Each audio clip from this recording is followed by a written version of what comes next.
दुनिया के इतिहास में ऐसा कहीं देखने को नहीं मिलता कि 120 जवानों ने हल्के हथियारों से पूरी टैंक ब्रिगेड, जिसमें 2500 सैनिक थे, धूल चटा दी हो। युद्ध हुआ, वह इतिहास बन गया। भारत और पाकिस्तान के सैनिकों के बीच जो युद्ध हुआ, वह इतिहास बन गया। पाकिस्तान के 51 इन्फेंट्री ब्रिगेड के जवान ब्रिगेडियर तारिक मीर के नेतृत्व में भारत की पश्चिमी सीमा पर अचानक हमला बोल दिया। ये वो समय था जब भारत की अधिकतर सेना बंगाल मुक्ति अभियान में लगी हुई थी। पूर्वी सीमा से पाक आर्मी से दबाव हटाने के लिए ये हमला किया गया था। उस समय लोंगेवाला पोस्ट पर 23 पंजाब रेजिमेंट के साथ बीएसएफ के कुल 120 जवान मौजूद थे। पाकिस्तान का प्लान लोंगेवाला, जैसलमेर, जोधपुर के रास्ते दिल्ली तक पहुंचने का था।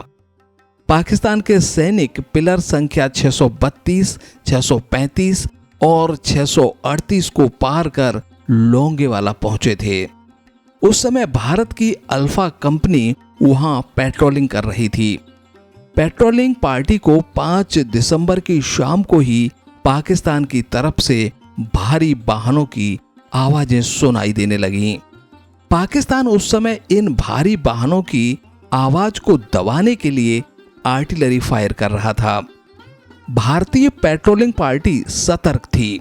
पेट्रोलिंग पार्टी ने जब पूरी टैंक ब्रिगेड को भारत की सरहद को पार करते देखा तो ये सूचना लोंगेवाला चौकी पर दी गई।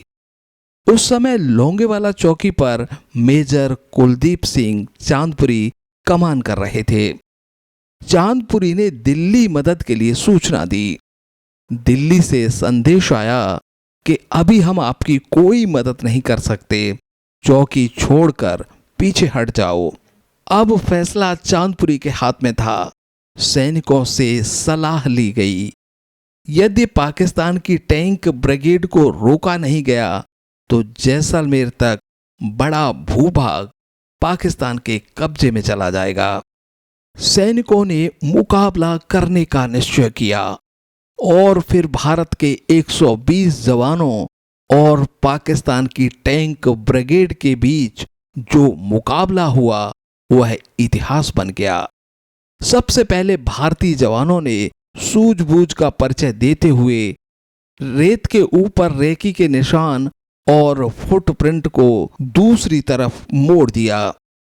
रेत में रास्ता भटकने की वजह से कई घंटों तक पाक आर्मी इधर उधर भटकती रही और फिर रात्रि को लगभग 2 बजे लोंगेवाला चौकी पर आक्रमण किया गया। इसके जवाब में भारतीय जवानों ने हैवी मशीन गन और रिकॉइललेस गन से इस अंदाज में फायरिंग की कि पाक आर्मी को लगा कि यहां 120 जवान नहीं, 3-4 हजार जवानों की पूरी ब्रिगेड है। भारतीय जवानों की फायरिंग से पाक आर्मी के एक डीजल टैंक में आग लग गई।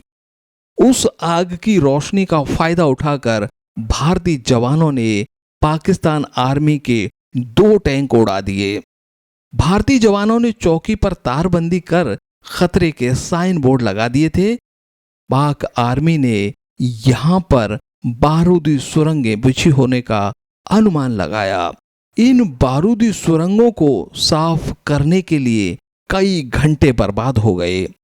इस बीच भारतीय जवान लगातार फायरिंग कर पाक आर्मी को सुबह तक आगे नहीं बढ़ने दिया।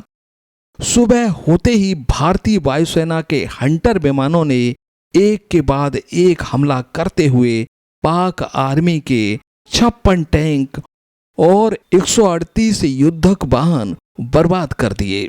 पाक आर्मी अपने एयरफोर्स से मदद मांगती रही, पर पाक एयरफोर्स पूर्वी सीमा पर व्यस्त होने के कारण कोई मदद नहीं कर सका और उसके बाद पाक आर्मी में भगदड़ मच गई। पाक सैनिक टैंक छोड़कर भाग गए। 200 से ज्यादा पाक सैनिक मारे गए, 500 से ज्यादा घायल हो गए और भारतीय सेना ने इतिहास लिखते हुए विजय प्राप्त की और देश को दुश्मनों से बचा लिया। मेरे दुश्मन मेरे भाई मेरे हमसाए